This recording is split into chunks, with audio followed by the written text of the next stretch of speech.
Welcome to Naveen Tech Hub. We generate more data in a single day than we used to in a decade.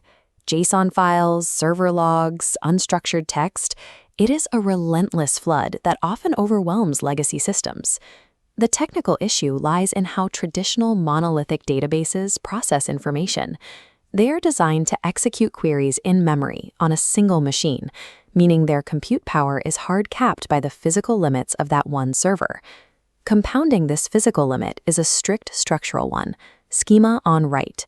In a traditional database, data must be meticulously cleaned and formatted to fit a table before it can even be saved to the disk. When an organization faces petabytes of heterogeneous data, this single-node architecture breaks. You cannot process it fast enough, and you cannot format it fast enough to store it. The modern data engineering solution requires breaking the system apart. Instead of relying on one massive server, we build distributed pipelines that physically separate where data lives from where it is processed. This diagram outlines the standardized topology of a distributed pipeline. There is a specific separation of stages, moving from raw data sources through processing and storage to eventually reach the end users. We are going to build this distributed pipeline step by step from first principles, taking it from abstract concepts to a concrete production-ready architecture in the Azure cloud. Handling massive scale is no longer a matter of buying a bigger hard drive. It is an architecture problem. The first piece of that architecture to solve is storage. We have to rethink how we hold the data before we can even begin to process it. This table compares traditional database features with Apache Hive. Looking at the storage row, traditional systems store data in structured tables on local disks, while modern systems use a distributed model, like HDFS.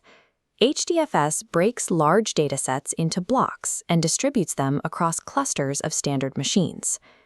Looking down at the schema row, you can see the shift from schema on write to schema on read. Schema on read means you can dump raw, unstructured files directly into storage immediately, without transforming them first. The data only takes on a rigid structure later, at the exact moment a user attempts to query it. To query that raw data, engineers use data warehouse systems like Apache Hive. Hive allows users to run SQL-like commands directly over the distributed files sitting in HDFS. Decoupling the storage layer bypasses the requirement for immediate formatting, allowing organizations to capture petabytes of raw files while retaining the flexibility to define their structure later. Now that we have petabytes of data safely sitting across dozens of hard drives, we need a way to query it without crashing the system. The modern standard for this compute stage is Apache Spark, a high-speed engine that replaced older, disk-heavy processing frameworks like Hadoop MapReduce. This diagram shows Spark's master-worker topology. On the left, the master node's driver communicates with the cluster manager to request compute resources. The manager then launches executors inside the worker nodes to perform the actual physical computation on the data. Spark achieves its high speed through in-memory computation. Instead of constantly reading and writing to a physical hard disk, it holds intermediate data directly in the system's RAM. Because storage is entirely decoupled, this architecture ensures horizontal scalability. You can increase your processing power by adding more worker nodes to the cluster. To understand exactly how a distributed task is orchestrated across these nodes, we need to look closer at the Java Virtual Machines, or JVMs, executing the code. This schematic maps a Spark job sequence. The application is submitted from the client JVM to the master JVM. The master then allocates resources, launching the driver and instructing the worker JVMs to spawn dedicated executor JVMs. In the driver program, the application is divided into smaller partitions. The scheduler assigns these tasks directly to the executor JVMs. Inside the executor JVMs, actual computation happens within the JVM heap, where multiple tasks, the blue T boxes, are executed in parallel. If the data exceeds the available memory, intermediate results spill over into the physical storage layer, while a history server records the execution logs of the entire job.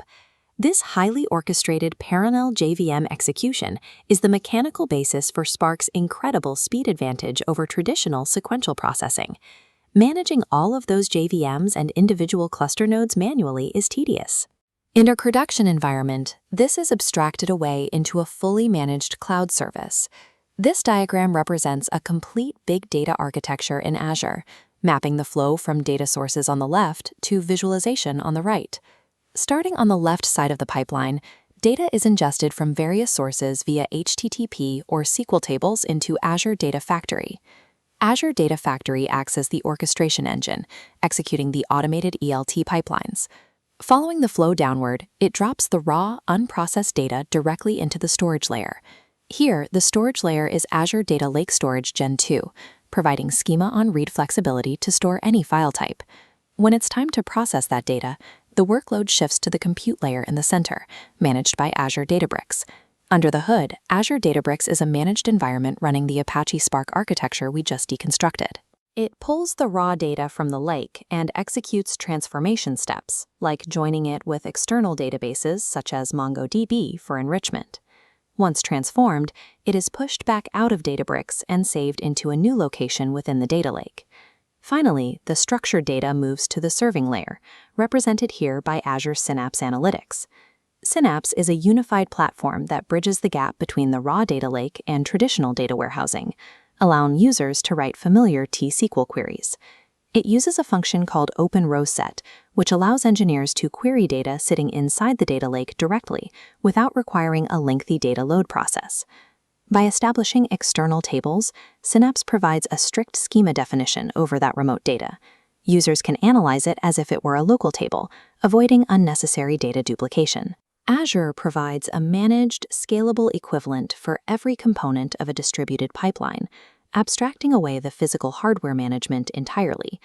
When active, the entire system flows continuously. Data pulses from the sources through Factory, rests in the data lake, gets split across parallel compute nodes inside Databricks, and arrives structured in Synapse. By decoupling storage from compute, this architecture circumvents the hardware and memory bottlenecks of a legacy SQL database. The four pillars, ingestion, storage, compute, and serving, operate independently but seamlessly together. The final output is a stream of clean, queryable metrics populating visualization dashboards for the business user. Modern data engineering is the mastery of this specific flow. It is the ability to orchestrate decoupled distributed resources to turn chaotic data streams into clear, instantaneous intelligence.